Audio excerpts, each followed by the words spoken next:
The year is 1994. I had just begun to walk and talk, totally unaware of something called the Super Nintendo, of which I would come to love many years in the future, as you can see behind me. Now, the best graphical experience I guess we could have at the time was packed with things called Mode 7 and parallax scrolling, used to simulate depth and dimensions on these little cartridges. But if you wanted something even better or more visual wow, you would have to ask your parents for quarters and head down to your local arcade. Ugh. Little did we know, at the time, a company called Rare, one of the most beloved companies of the 1990s, was working on a top-secret project. This project was called Donkey Kong Country. Donkey Kong was a character born out of the early 80s arcade scene and created by revered video game designer Shigeru Miyamoto. Throwing barrels at Mario, then known as Jumpman, being caged up by Mario and rescued by Donkey Kong Jr., Donkey Kong had many appearances in arcades and home consoles such as the Commodore 64, Atari 2600, ZX Spectrum, and my favorite, the ColecoVision. Donkey Kong soon became an iconic figure throughout the 1980s. During the time of Donkey Kong's rise in popularity, a British company called Rare, founded by brothers Tim and Chris Stamper, were well on their way with classic games such as Battletoads and RC Pro-Am, among others. When Donkey Kong Country came out, it kind of passed me by in a way. So it wasn't until later on that I kind of discovered it and found out that it was pretty cool. I think the thing that struck me most when I first saw it was the fact that visually it was stunning. I mean, I think we could all agree that those digitized graphics made the thing just look amazing.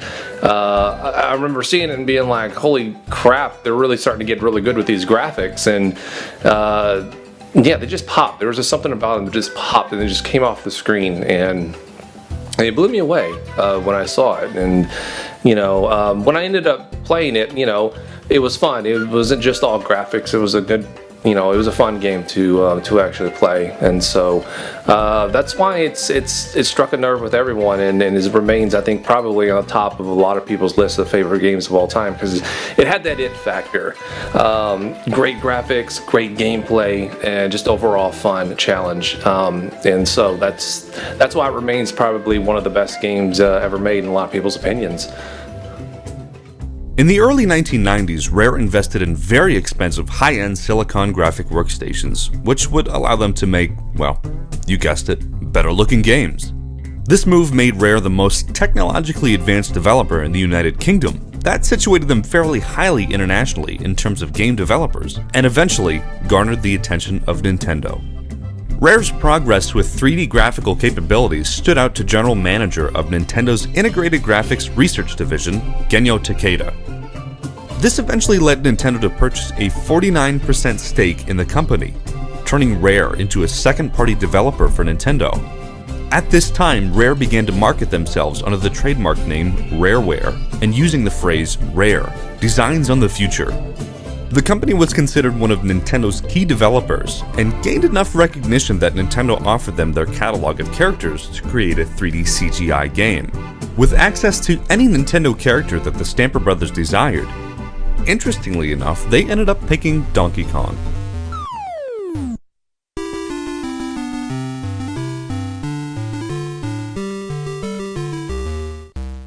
So Donkey Kong Country is a game that was developed by Rare and published by Nintendo in 1994 in pretty much the heyday of Super Nintendo. I mean, it kind of lives up there as one of those games anybody, when they say what's a game that is like a legend in the Nintendo world of Super Nintendo, and Donkey Kong Country pretty much always comes up. And did it live the test of time? Yeah, Donkey Kong Country is one of those games, there's so many games you go back on, you play it again, and you're like, okay, this wasn't near as good as I thought. It was for nostalgia reasons that you liked it. But this game is one of those games, not only nostalgia reasons, but you go back and play it now, and it's not only as good as you would remember, it feels honestly a little better than you remember. Something about it, it holds up so perfectly, and I know it was the second best selling Super Nintendo game of all time, and to say that, to be in those ranks as the second best Super Nintendo game of all time selling, that's a milestone, because that's one of the best systems, probably the best in my personal opinion. And it's going to live on. It does live on as one of the best platformers of all time, right up there with all the greats, like Super Mario World and Tomb Raider 3D platformer, Super Mario 64, Strider on the Sega Genesis. It just holds up, and it's pretty much a darn near perfect game. The development of the game itself is probably the most interesting part for me. Other than the fact that this was Shigeru Miyamoto's first time not producing a Donkey Kong game, how the flashy graphics created by a supercomputer called the Challenge is what really sticks out to me. How did they put a three-dimensional character model on a system that could only handle two-dimensional things, you ask? Well, a typical Super Nintendo game like Earthbound, for example, uses sprite-based graphics, typically a bunch of different colored pixels that create an image. Donkey Kong Country was different in that it used wireframing, different types of shading, and texture mapping. Creating the character movements for the game was something called ACM, or Advanced Computer Modeling. This lets you create realistic and fully rendered graphics. Did you catch that? I said fully rendered. That's right, these graphics were what some people would call pre-rendered. Rare pre-rendered all of the 3D still images of the character models and ported them to the Super Nintendo as two-dimensional sprites. By developing in 3D, they were able to make sure that all of the animations would flow fluidly and consistently. It was convincing enough to make fans at the time think that the Super Nintendo was actually rendering 3D graphics in real time. They also developed their arcade and Super Nintendo fighter, Killer Instinct, around the same time using the same graphical process. Absolutely love the Donkey Kong Country series. It's one of my favorite gaming series of all time. I think what I really love about it is Rare took a series like Donkey Kong, an iconic series from the arcade, and they completely rebooted it, changed it, made it their own, and they made a great platformer from it. Not only that, but the sprite work in this game is brilliant. Graphically, it's just a huge step forward from what we were seeing in other games at the time. And the music, what cannot be said about the music that hasn't been said already about being great, and it's just, it really fits the aquatic thing when you're swimming. It's awesome.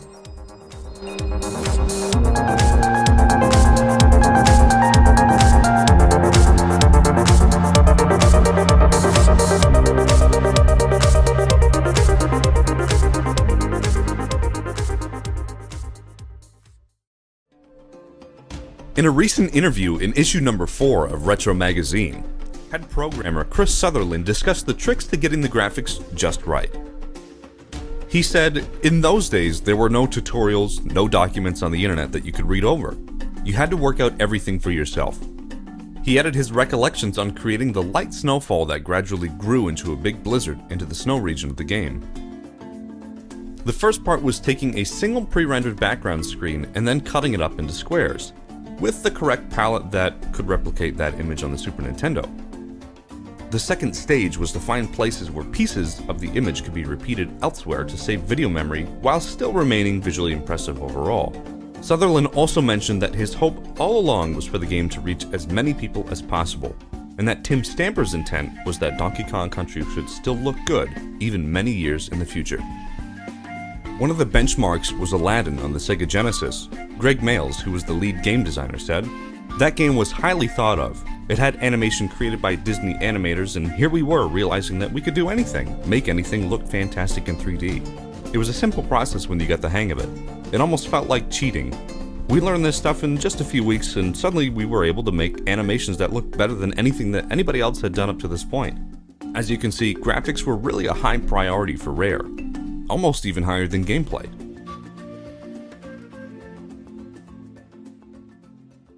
Apart from graphics that were beyond anything that was done prior to Donkey Kong Country, the music was composed primarily by famed game composer David Wise. The soundtrack is known for its atmospheric music, mixing natural environmental sounds with prominent melodic and percussive accompaniment. He was able to write music that was very evocative of the environments that they appear in, starting from the very first level, which features the very jungle-esque melodies that are perfect from hopping from tree top to tree top while you collect bananas and red balloons.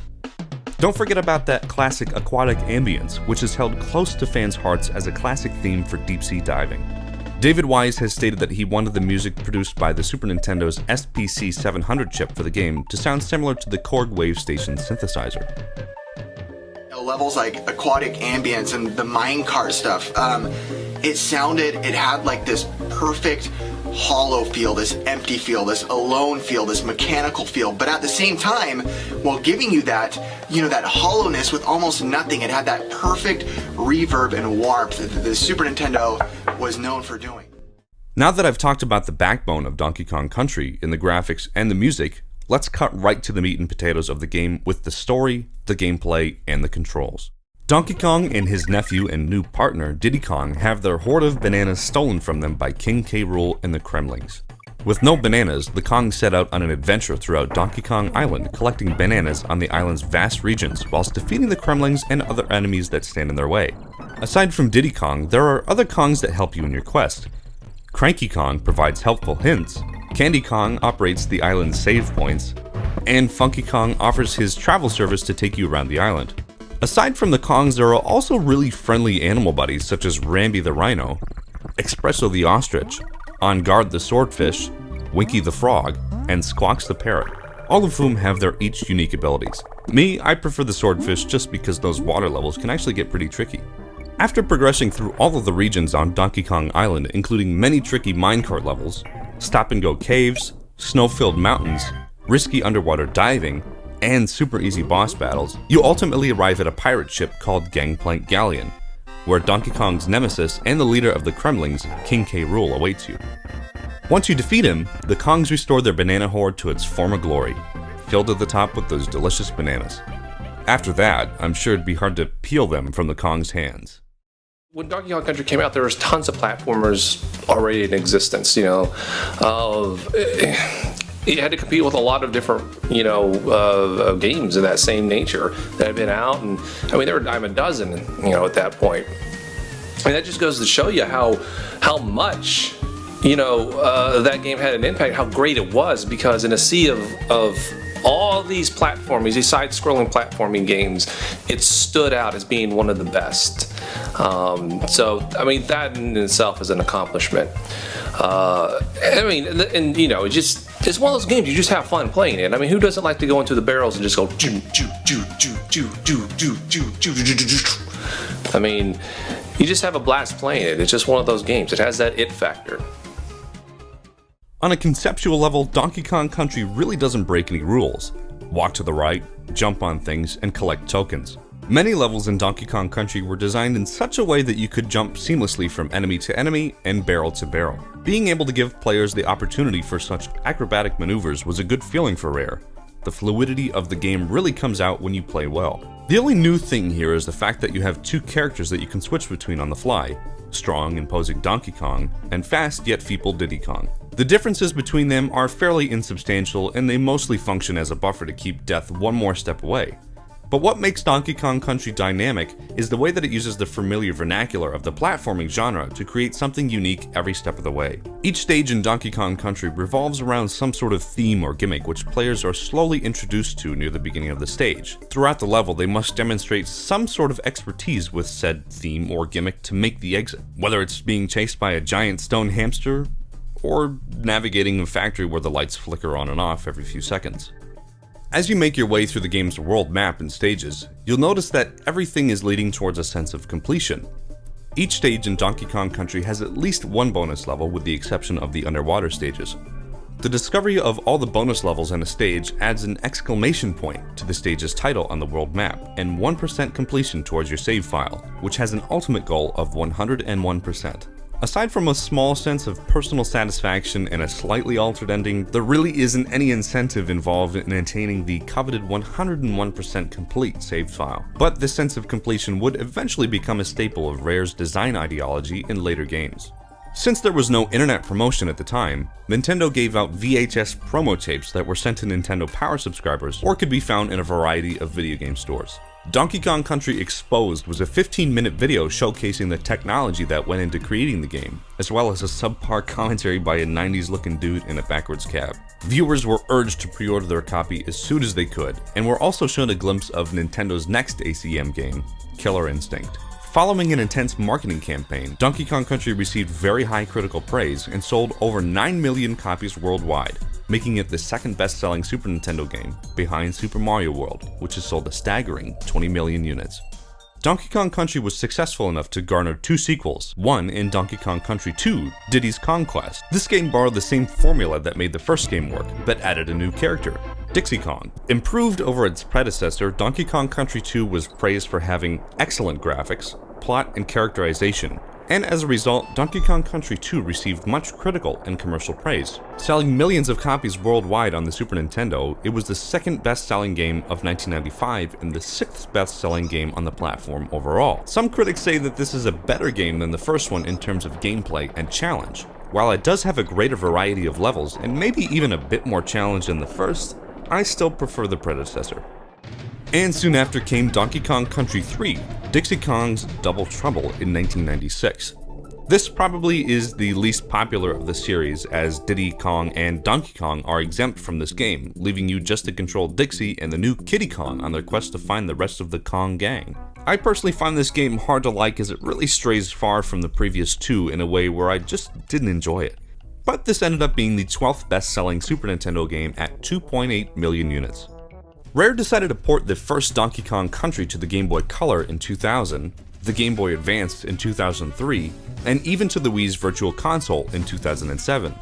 Here you can see the differences between the Super Nintendo, Game Boy Color, and Game Boy Advanced iterations of Donkey Kong Country. Various things were updated in the newer versions, such as home menus, world maps, and the game's interface. Premiering in 1997 in the United States was an animated television series simply called Donkey Kong Country, featuring cheesy voice acting and 3D animation that was actually pretty good for the time. Donkey Kong Country was one of the earliest television series to be entirely computer animated with motion capture, matching the artistic style of the video games. This garnered critical acclaim in France and Japan, but only marginal success elsewhere. One other interesting fact is that there was also a special competition cartridge released solely to Blockbuster video stores. This included timed versions of the levels, and a scoring system used for the PowerFest 1994 and Blockbuster World Video Game Championships 2. Initially, it was only distributed to Blockbuster stores, but it was later sold publicly in low quantities through Nintendo Power, making it one of the rarest officially licensed Super Nintendo titles.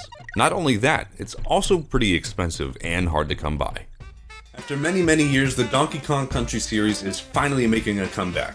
He returned to the Wii in 2010, and things got a little chilly last year with Donkey Kong Country Tropical Freeze, featuring beautiful graphics and the same fun gameplay that we know and love that Rare pioneered in the 1990s. He's made many cameo appearances throughout the years in Super Smash Bros. And Super Mario Kart and Mario Party, you name it, he's been on it.